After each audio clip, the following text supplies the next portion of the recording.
but he said he's going to drink his black. That was Dr. Clint Carey from up north somewhere and points way out. And Clint came into town about 2 or 3 days ago. I picked him up at the Lindbergh Field, and I was standing there waiting for him. He had never seen me before in his life, and I had never seen him. I had a geographic magazine in my arms, and he was looking for someone there waiting for him with a geographic magazine. He found me, and I found him, and we started to talk, and I found, to my own amazement, that I had met a very strange and a very exceptional personality. Since he arrived, he has told me stories, unbelievable stories,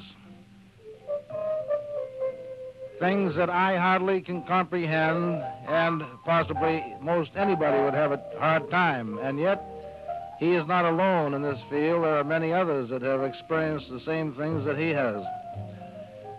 The beginning, of course, incidentally, Clint Carey is a great artist. He's probably the most foremost artist in the world in the medium of black light. This he is going to tell, to some extent, how he arrived at the point of being an artist, how he was a musician playing with Pee Wee Russell in Mexico City around 1930. This is a very interesting story, very enlightening, and now I am going to let Clint Carey tell you his story and some of the things that have happened in his life which will absolutely amaze you. As he says in his own words, he is a very controversial type person, and this will give you an idea of Clint Carey. Clint, why don't you tell how this all began many years ago in Mexico, and we'll go on from there. Why no? Why don't we? This is the 19th of April, in the year of our Lord, 1963 XIBOVA, little 2. Hey, thou? Yeah, I see you are. Bob, it's a pleasure to be here. And we have 3 of the well-known beach personalities. One has disappeared to buy me a cup of coffee on account of I'm dripping on the end of the drip.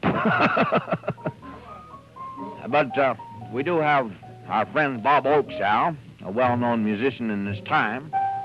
And we have an upstart.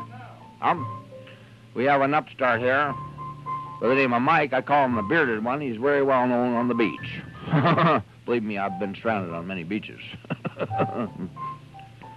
Well, you asked me, Bob, how did I start painting? Well, I started painting in a very fantastic way. I was a professional musician, you see.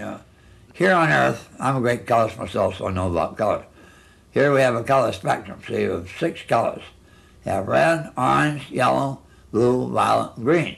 Here. But there's a reverse side to those colors, too. The reverse side is called infrared, ultraviolet, gamma ray, cosmic ray, and so forth. Angstrom unit. So each one has a color, has a different backside to it where they can see. So their eyeballs are built in such a way up there where they can see the backside of the color spectrum. Well, we see just 6 colors here in our world. They see 12 colors up there. And when I was up there, I saw the same thing that they did because they changed me. It's like going from the experience from a caterpillar to a butterfly. They put me through to get me up there on the spaceship, so forth. Well, I could see those same colors they did. And, well, you want to see something beautiful, you want to see some colors you've never seen before. You can't say they're a little bit like red or like orange or lavender because they're not like anything like them. They're just different. But they're wonderful colors. It's a staggering experience on those colors I saw. So I just throw the paint on. And one day I was painting, and I was living at San Vicente Apartments, which is now called the Ocean Beach Motel. I stayed there one summer. And I was painting there one summer. And I went across the street to the big parking lot. We're still there now. And I set up my easel right in the middle, and I got a big crowd of people around me watching me paint. I was throwing There's paint on the thing, they're getting a big kick out of it, you know. And all of a sudden, I threw some paint at it. It hit a guy was down there with white pants on, and it got all over his white pants, all this black paint got all over his pants. And I had to pay the bill, too.